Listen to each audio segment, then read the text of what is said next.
नमस्कार.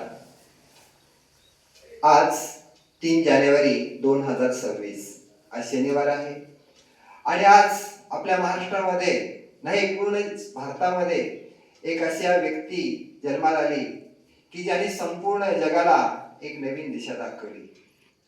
बाळांनो, पूर्वी या देशामध्ये अशी प्रथा होती की तिथं मुलींना शिकवलं जात नव्हतं.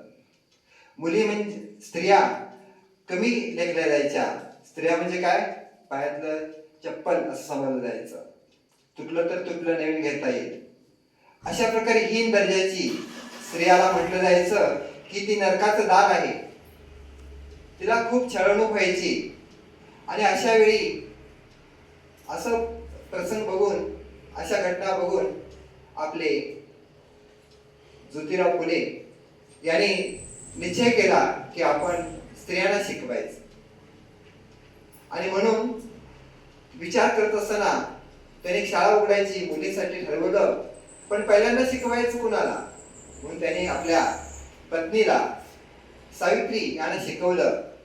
त्याने धुळीवरची म्हणजे धूळ असते ना, त्याच्यावर त्याने अक्षर शिकवली. सावित्रीबाई शिकल्या आणि नंतर त्यांनी शाळा काढली. पुण्यामध्ये भिडेवाडा आहे, तर त्या भिडेवाड्यामध्ये शाळा काढण्यात आली आणि सावित्रीबाई मुलींना शिकवू लागल्या. परंतु त्यावेळी कोण मुलींना पाठवून देत नव्हतं आणि समाज विरोध होता. आणि समाजाने काय केलं, सावित्रीबाई शिकवू नये, शाळा चालू नये म्हणून सावित्रीबाईंना दगड मारायला सुरुवात केली. त्या शाळेत असताना चालत यायच्या, त्यांना दगड मारायचे, शेण मारायचे. आणि सावित्रीबाई काय करायच्या, हे पहिला दिवस बघून सावित्रीबाईंनी पिशवीमध्ये एक साडी घेतली आणि त्या साडी लावून शाळेमध्ये बदलायच्या. पुन्हा येताना दगड आणि शेणाचा मार खायच्या. अशा कठीण प्रतिकूल परिस्थितीमध्ये सावित्रीबाईंनी शिकवलं आणि भारतातील पहिली मुलींची शाळा त्यांनी निर्माण केली. आणि म्हणून आज मुली शाळेमध्ये शिकत आहेत आणि मुलांच्या पेक्षा मुली जास्त शिकत आहेत.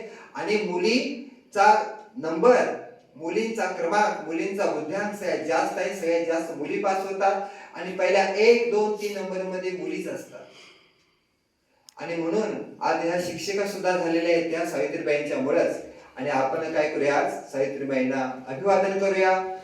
त्यांना आपण एक आपल्या शाळेच्या वतीनं एक अभिवादन करूया. तर पहिल्यांदा मी आदरणीय मॅडमना विनंती करतो की त्यांनी सावित्रीबाईंचं पूजन करून घ्यावं, की त्यांना त्यांच्या प्रतिमेला त्यांनी हात घालून देते मी.